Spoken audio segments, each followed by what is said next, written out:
A broader perspective now. Graeme Smith is a consultant with the International Crisis Group. He's also a journalist. He created the Emmy Award-winning multimedia project called Talking to the Taliban.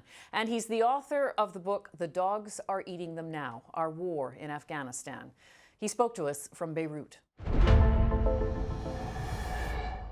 Graeme, you and others have said for some time that the war in Afghanistan is lost. I know you were specifically referring to the South, but that's a view that's much more widely held now.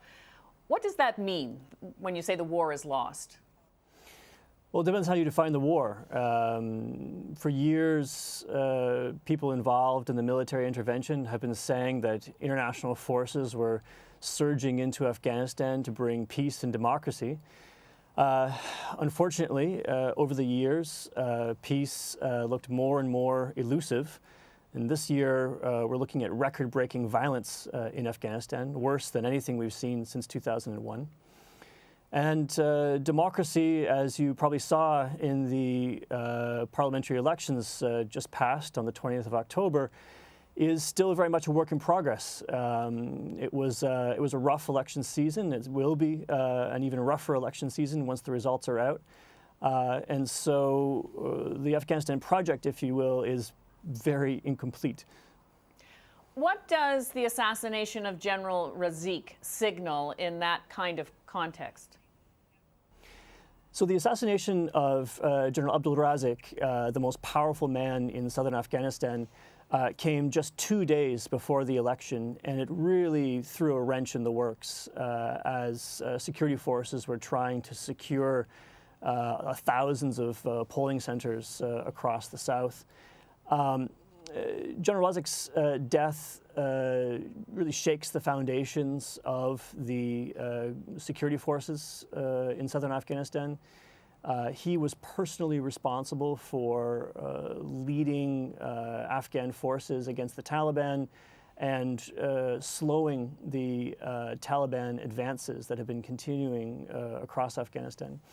And more than that, I think Razik was also just an inspirational leader for the pro-government forces. He was someone whose personal charisma really carried a lot of weight. He played a kind of swaggering role in the domestic media.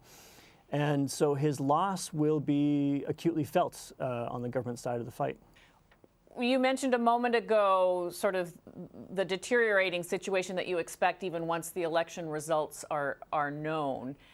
How will this election, if at all, change things? Well, you know, the government needs to show its political legitimacy. This is a really a struggle for survival on all sides. And on the government side, they need to not only hold ground militarily, but also to show that they are popular. They really had an interest in showing people, you know, mobbing polling stations, big long lines of voters lining up at the polls. Unfortunately, some of the early results we're getting suggest that maybe 3 or 4 million people participated. No one really knows how many eligible voters there were. There were just shy of 9 million registered, and perhaps as many as 15 to 19 million eligible adult voters in Afghanistan. And so you're talking about a fairly small chunk of the population that participated in democracy.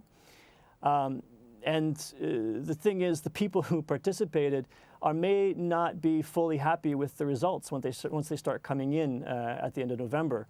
And so we're expecting to see all the sort of non-Taliban factions really contesting the results once we see them.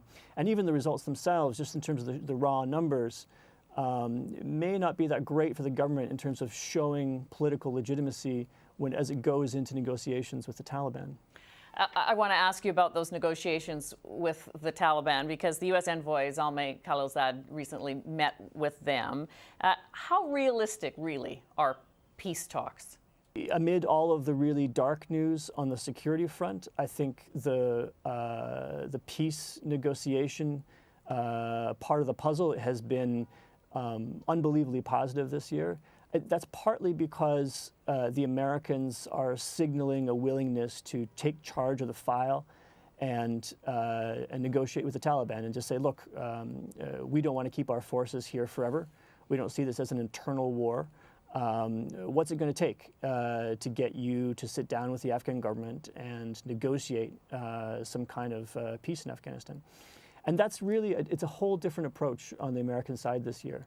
And yeah, the appointment of Zalmay Khalilzad is definitely a part of that. The International Crisis Group, my organization, called for the appointment of an envoy, and we got one. That's a big step forward. He has a tough job trying to get the Taliban into a position where they're ready to negotiate. But we understand the talks are having tangible progress. Just in the last few days, you saw Pakistan starting to release some of the imprisoned Taliban leaders. And you have to remember that the Pakistanis have been very selective in the way that they arrest people over the years. So one of the really important people who was just released, a guy named Mullah Bradar, used to be the #2 guy in charge of the Taliban. And his arrest is what scuttled peace talks in the past. And so as you start to see that thaw happening on the Pakistan side, it signals some momentum towards peace. You know, because there's a sense, certainly in the American media, that really what this is about is just getting the United States out of there. Certainly, the indications from the White House are that President Trump is a little bit fed up with the war. I think there are parts of the American establishment that's also tired of the war in Afghanistan.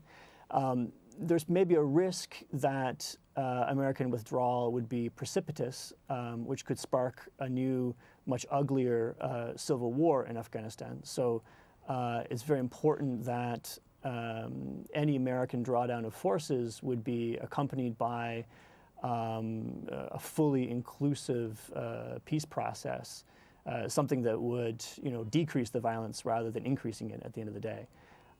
So we're definitely entering a time of risks for the people of Afghanistan. You know, I know that you've been following the story in Afghanistan for many years, and dozens of countries, not just the United States and Canada, but dozens of countries have had their hand in Afghanistan since 9/11. From your perspective, what difference did that make? At heart, I'm an analyst, and so I like lines on graphs. If you were to graph, the number of international troops in Afghanistan, that matched pretty closely with the escalations of violence in Afghanistan. I think we are still dealing with the consequences of a very significant foreign military occupation of Afghanistan, or you could say intervention, or whatever you want to call it. But it's, the Canadian generals used to call it kicking the hornet's nest. I'm not sure if you remember that phrase. We used to hear it a lot on television. We would say, well, why is there so much violence in Afghanistan? And the Canadian generals would say, well, to get something done, you got to kick the hornet's nest. And occasionally when you do that, you get stung. Well, I mean, the sad reality is that we've been stung and stung and stung again in Afghanistan. And we're still dealing with this angry swarm that isn't so happy about the presence of international forces on Afghan soil. What do you think is the best hope now for this country that you've been following so closely? I really am hopeful now that there is a possibility for real dialogue, not just between the Afghan government and the Taliban, but between all the stakeholders who have an interest in seeing peace in Afghanistan. Because I think all the major players inside and outside the government are aware of the risk of a civil war that could be much worse than what we've seen so far. And nobody wants to see that. And so, in my dealings with all the big political parties, dealings with the government, some of the contacts that our organization has had with the Taliban, nobody really wants to see this turn into another cycle of violence. And so there's that concern, but the fact that they have that concern, I think, means that they're thinking along the right lines, and maybe they understand the necessity of talking to each other for the sake of peace. Graeme, thank you very much for your insight and your expertise on this. Thank you.